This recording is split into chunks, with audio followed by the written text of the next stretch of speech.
People from all backgrounds and walks of life, and for a wide variety of reasons, protested the Vietnam War in the 1960s. It really started in the early 1960s with religious leaders, pacifists, and others who had been organizing against nuclear proliferation, the proliferation of nuclear weapons in the post-war period. These were groups that had long been opposed to the Cold War and to American involvement in a kind of intensifying standoff with the Soviet Union. After the escalation of the Vietnam War in 1965 by President Johnson, a new group joined with this older pacifist organization, and that's college students and university students who opposed the war on moral grounds. And they really became the bulk of the protesters through the middle and late 1960s.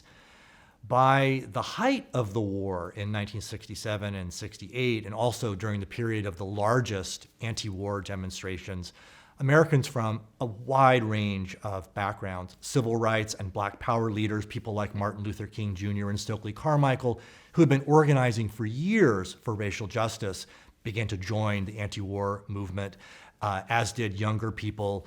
Young men in particular joined anti-war protests because of the draft, because their own fear of being drafted and having to go to Vietnam to fight. So there were a wide range of reasons that different Americans joined the anti-war movement. But it's important to remember that as today, anti-war protests and anti-war protesters were important. They were a very significant historical force, but they were always a very small number. And they generally came from populations of young people and people who already had some kind of liberal or progressive point of view.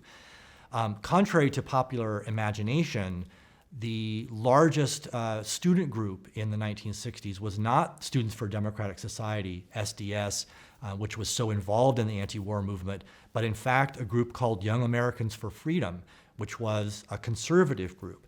So it wasn't as if everyone, every student, every American joined the protest. It was still a small number, and those protests themselves were deeply unpopular in some parts of the country.